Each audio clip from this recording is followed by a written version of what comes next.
The third critical crash is the run-under. This type of crash occurs when a tractor-trailer is pulling off a road, turning left across oncoming traffic, pulling onto a road, or blocking traffic lanes while backing in.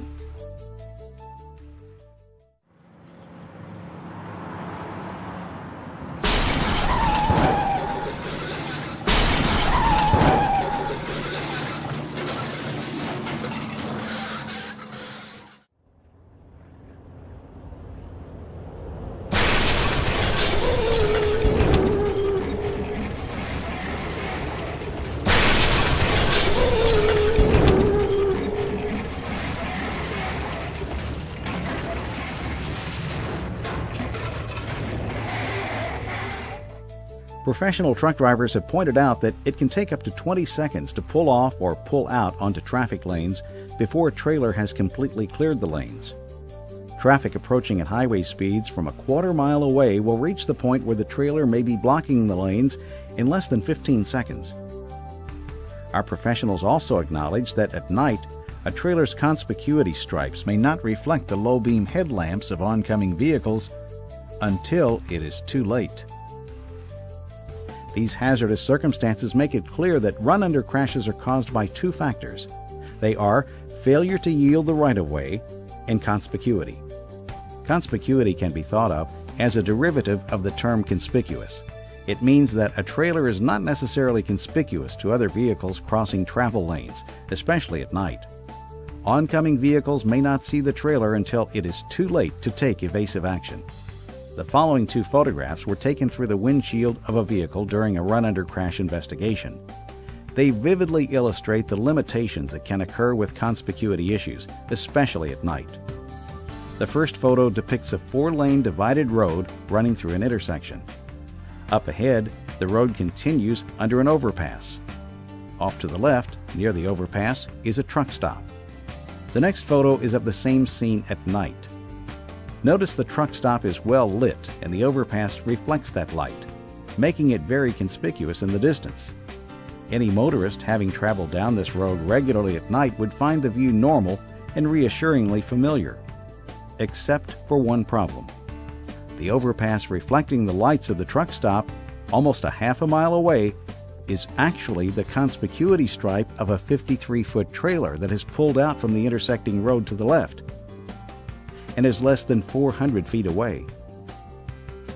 These red lights are the tail lights of the tractor as it turns left. The crash investigation indicated that the driver of the vehicle probably recognized the familiar reflection of the overpass, but it was indeed something very different. Our professional drivers addressed the problems created by these hazards by applying two principles from the Essential 7: yield the right-of-way and react properly to hazards. Let's take a closer look at these recommendations.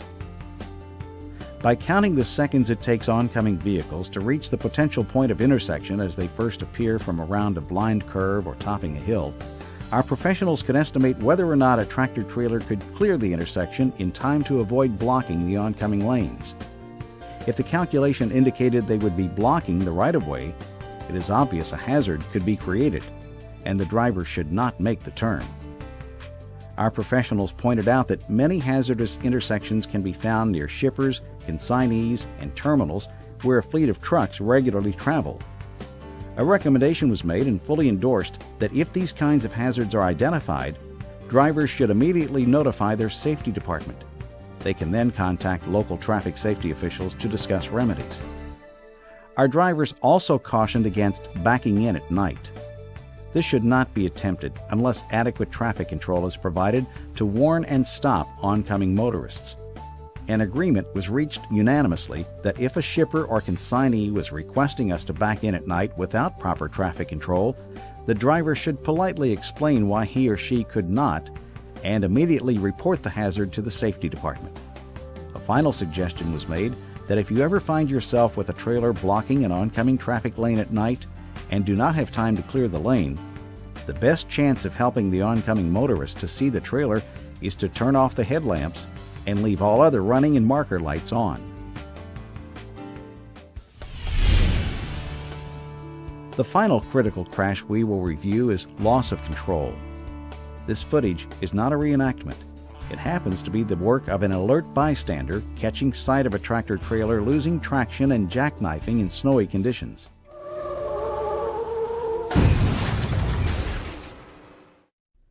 Let's review again in slow motion.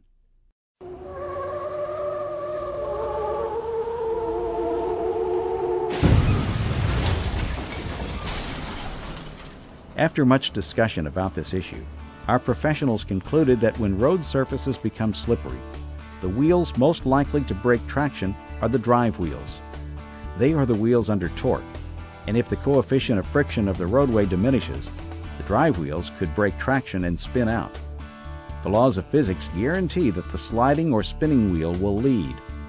Once the drive wheels lose traction, you could be facing a hazard that is about to turn into an emergency, so you must apply the proper reaction immediately.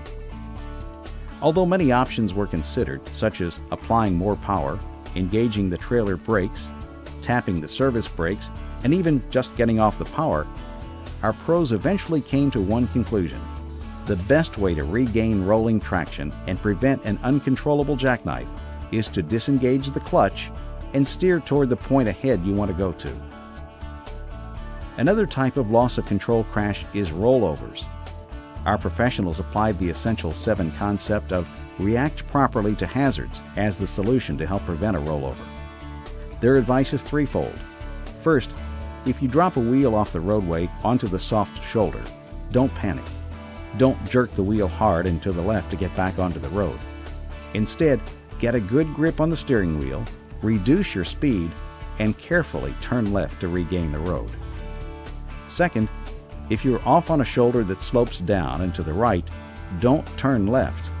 Steer right to flat level ground if possible. It is much better to be off the road and upright than to be off the road and rolled over. Finally, curves can also cause a rollover. If you steer into a curve too fast, applying the brakes can cause a rollover. Our professionals stated that you should negotiate curves 5 to 10 miles per hour below the posted limit. You should enter a curve slowly enough so that you can apply power as you leave the curve. Before we finish, let's take a little time to share what our professional drivers think about safety belt use. If you are involved in a crash, it is nearly impossible to regain control if you are bouncing around inside the cab of the truck. Your safety belt will help to keep you behind the wheel, which is where you need to be. Remember, professional drivers protect themselves so they can protect others.